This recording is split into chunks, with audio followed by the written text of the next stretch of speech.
Halo guys, Assalamualaikum warahmatullahi wabarakatuh. Kembali lagi di channel saya, Diari PKH. Sahabat YouTube, bagaimana kabarnya hari ini? Semoga sahabat YouTube semua dalam keadaan sehat, tambah rezekinya, dan tentunya semakin sukses. Pada kesempatan kali ini, saya akan menginformasikan kepada sahabat YouTube semua tentang 6 informasi utama di akhir bulan Agustus ini, sahabat YouTube. Ada bantuan yang cair lagi, sahabat YouTube. Nah, kira-kira bantuannya apa? Semuanya wajib tahu. Oleh sebab itu, simak terus videonya, jangan di skip supaya tidak menimbulkan gagal paham. Bagi yang baru gabung dan baru kenal dengan channel Diari PKH, saya ucapkan selamat datang dan terima kasih banyak. Saya mohon bantuannya kepada sahabat YouTube semua untuk terus mendukung channel Diari PKH dengan cara like, share, komen, dan tentunya silakan di subscribe channelnya, aktifkan notifikasi loncengnya, supaya sahabat YouTube semua tidak ketinggalan di video-video terbaru dari channel Diari PKH ini. Dan silakan di-share ke grup-grup media sosial sahabat YouTube semua apabila video kali ini bermanfaat. Oke sahabat YouTube, langsung saja saya akan melanjutkan informasinya tentang 6 informasi utama di akhir bulan Agustus ini, sahabat YouTube. Cair. Ada bantuan yang cair lagi, sahabat YouTube. Nah, kira-kira bantuan apa yang cair lagi? Dan 6 informasi utama di akhir bulan Agustus ini apa saja? Simak terus videonya, jangan di skip ya sahabat YouTube, karena semuanya wajib tahu. Sahabat YouTube, mohon maaf sebelumnya, di sini saya sudah merangkum apa yang akan saya sampaikan. Oleh sebab itu saya sedikit agak membaca ya sahabat YouTube, karena takut lupa. Tentunya kalau lupa ada informasi yang tidak saya sampaikan, tentu ini berakibat ya kurang, informasinya ini kurang sahabat YouTube ya. Jadi harus saya tulis supaya saya juga ingat, juga tidak kelewatan informasinya sahabat YouTube. Oke sahabat YouTube, informasi utama yang pertama di bulan terakhir ataupun di minggu terakhir di akhir bulan Agustus ini sahabat YouTube, yaitu terkait dengan Bu Risma masih mendapati penerima bantuan sosial baik itu PKH, BPNT maupun BST yang memiliki rumah ya berlistrik daya besar sahabat YouTube. Ini bisa wattnya itu atau dayanya ini hampir 1000 ya, atau bahkan 1000 watt sahabat YouTube. Nah, di sini nantinya pemerintah akan memadukan mulai dari data DTKS, kemudian data BPS, kemudian data Dukcapil, kemudian data tagihan listrik, BPJS Kesehatan, hingga BPJS Ketenagakerjaan sahabat YouTube dalam menentukan kelayakan penerima bantuan sosial baik itu PKH, BPNT dan juga BST sahabat YouTube ya. Jadi itu informasi utama di akhir bulan Agustus ini. Yang pertama ya sahabat YouTube, bahwasanya Bu Risma masih menemukan adanya penerima bantuan sosial yang memiliki rumah berlistrik dayanya ini besar ya sahabat itu, bukan hanya 450 ataupun 900 yang subsidi, ini bahkan ada yang 1000 watt sahabat YouTube ya. Kemudian informasi utama yang kedua di akhir bulan Agustus ini adalah Bu Risma saat ini sedang bekerja sama dengan lembaga ya sahabat YouTube, Penerbangan dan Antariksa Nasional atau LAPAN untuk melacak lokasi rumah penerima bantuan sosial baik itu PKH, BPNT dan juga BST melalui citra satelit sahabat itu, sehingga akan terdeteksi riwayat ya kondisi rumah bagi penerima bantuan sosial baik itu PKH, BPNT maupun BST sahabat itu. Nah, hal ini agar pemberian bantuan sosial ini lebih tepat sasaran lagi sahabat itu. Jadi saat ini bekerja sama, Kemensos bekerja sama dengan pihak LAPAN ya, Lembaga Penerbangan dan Antariksa Nasional, untuk melihat riwayat ya sahabat, riwayat kondisi rumah penerima bantuan sosial. Jadi ini sangat sulit nanti apabila ada penerima bantuan sosial masih mengaku miskin, padahal kondisi rumahnya ini kalau dilihat riwayatnya sudah lebih bagus rumahnya ya, rumahnya sudah gede sahabat YouTube ya. Jadi ini sudah tidak bisa dibohongi lagi nanti sahabat YouTube.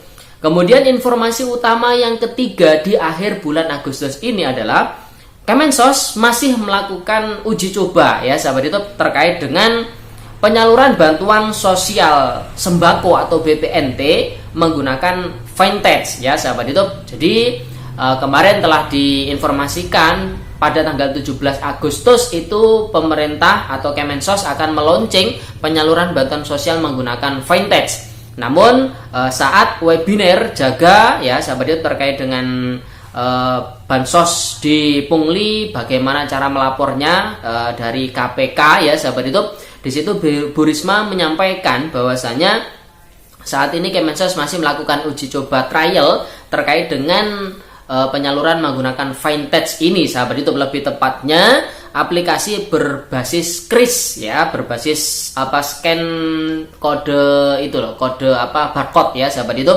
Nah, konsepnya nanti semua warung itu bisa menjadi e-warung atau bisa diistilahkan any-warung sahabat itu ya. KPM mengunduh aplikasi berbasis kris ini, kemudian KPM bisa berbelanja di warung manapun. Namun untuk lebih detailnya, untuk lebih jelasnya, kita tunggu pengumuman secara nasional terkait dengan penerapan bantuan BPNT yang pengambilannya nanti menggunakan any-warung berbasis Vintage ya, menggunakan aplikasi kris ya sahabat itu, berbasis kris. Jadi nanti kita tunggu informasi lebih lanjutnya sahabat itu ya. Jadi untuk saat ini ya kita fokus dulu penyaluran seperti yang sudah menggunakan kartu KKS, kemudian diambil di e-warung ataupun di agen ya sahabat itu, sambil menunggu pengumuman secara resmi penerapan secara nasional terkait dengan penyaluran BPNT menggunakan aplikasi berbasis kris ini sahabat itu. Kemudian informasi utama yang keempat di akhir bulan Agustus ini adalah Kemensos meminta pihak BPKP ya sahabat itu untuk menerjemahkan aturan dalam Perpres terkait dengan penyaluran bantuan sembako atau BPNT. Nah, karena dalam Perpres tersebut disampaikan uang atau barang di warung ya sahabat itu.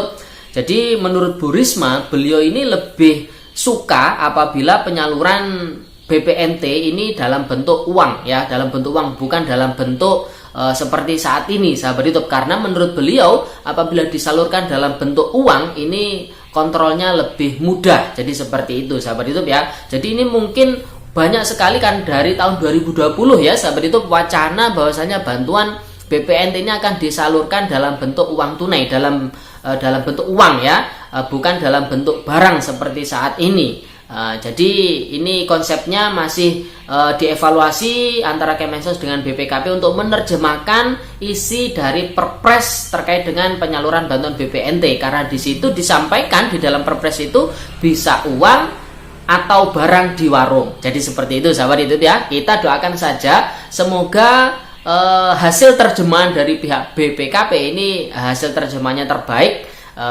bagi rakyat tentunya sahabat itu ya, dan tidak merugikan bagi rakyat juga. Oke sahabat itu, kemudian informasi penting yang kelima di akhir bulan Agustus ini adalah yaitu terkait dengan pada bulan Agustus ini sudah akan berakhir kurang 7 hari lagi sahabat itu ya, karena saat ini sudah tanggal 25, maka ketika akhir bulan Agustus tanggal 31 berarti ini kurang 7 hari lagi. Pemerintah telah mengumumkan bahwa bantuan BLT UMKM atau Banpres UMKM senilai 1,2 juta rupiah cair lagi di bulan Agustus ini sahabat YouTube ya. Jadi pencairan pada bulan Agustus ini ditujukan kepada 1 juta pelaku UMKM di seluruh Indonesia yang tentunya sudah memenuhi syarat dan ditetapkan sebagai penerima Banpres UMKM senilai 1,2 juta rupiah sahabat YouTube. Pencairan Banpres UMKM ini ya pada bulan Agustus ini adalah pencairan bantuan BPUM ya atau Banpres UMKM di tahap yang kedua di tahun 2021, di mana penyaluran di tahap kedua ini dibagi menjadi 3 gelombang. Gelombang pertama ini dilakukan pada bulan Juli kemarin sebanyak 1,5 juta pelaku UMKM. Kemudian di bulan Agustus ini gelombang keduanya sebanyak 1 juta pelaku UMKM, dan besok gelombang ketiga pada bulan September sahabat YouTube ya untuk 500.000 pelaku UMKM di seluruh Indonesia. Bagi sahabat YouTube pelaku UMKM apakah terdaftar atau tidak, sudah mendaftar tapi belum ada konfirmasi, sahabat itu bisa mengecek melalui link resmi yaitu e-form BRI untuk yang di Bank BRI, kemudian Banpres BPUM untuk yang di Bank BNI-nya ya sahabat YouTube. Kemudian informasi utama di akhir bulan Agustus ini yang ke-6 sahabat YouTube ya, yaitu terkait dengan pencairan bantuan PIP. Ini memasuki tahun anggaran tahun 2021 tentunya. Bagi yang sudah masuk SK nominasi, baik itu menerima SMS maupun mendapatkan pemberitahuan dari pihak sekolahan, saya ucapkan selamat. Berarti Anda ini dipastikan mendapatkan bantuan PIP di tahun anggaran tahun 2021 ini, asalkan sahabat YouTube melakukan aktivasi rekening. Bagi yang belum memiliki rekening aktif ya sahabat YouTube, silakan aktivasi rekening dengan batas waktu, batas akhir maksimal aktivasi rekening ini hingga tanggal 30 September tahun 2021 sahabat YouTube ya. Jadi silakan aktivasi, dan perlu diingat bantuan PIP ini ditetapkan setiap 1 tahun sekali. Jadi bagi penerima PIP di tahun 2020 kemarin, ini belum tentu bisa mendapatkan bantuan PIP di tahun 2021 ini sahabat YouTube. Jadi bisa dipahami ya, perlu saya tekankan, bantuan PIP ini ditetapkan setiap 1 tahun sekali. Jadi penerima PIP di tahun 2020 kemarin belum tentu bisa mendapatkan bantuan PIP di tahun 2021 ini. Oleh sebab itu sahabat YouTube, apabila masih ragu saya ini dapat bantuan PIP atau tidak di tahun 2021 ini, bisa cek ya sahabat itu, bisa cek di website resmi yaitu pip.kemdikbud.go.id. Silakan cek di sana sahabat itu apakah terdaftar sebagai penerima bantuan PIP di tahun anggaran tahun 2021 ini atau tidak sahabat itu. Jadi itu 6 informasi utama di akhir bulan Agustus ini sahabat YouTube ya. Jadi semoga informasinya bermanfaat dan menambah pengetahuan sahabat YouTube semua terkait dengan pemberitaan atau informasi bantuan sosial yang terkini, tentunya terkait dengan PKH, BPNT dan juga BST sahabat YouTube. Oke sahabat YouTube, itu informasi pada video kali ini. Sebelum meninggalkan video kali ini, jangan lupa tinggalkan jejak dengan cara like, share, komen, dan tentunya silakan di subscribe channelnya, aktifkan notifikasi loncengnya. Sekian, terima kasih, salam PKH, wassalamualaikum warahmatullahi wabarakatuh.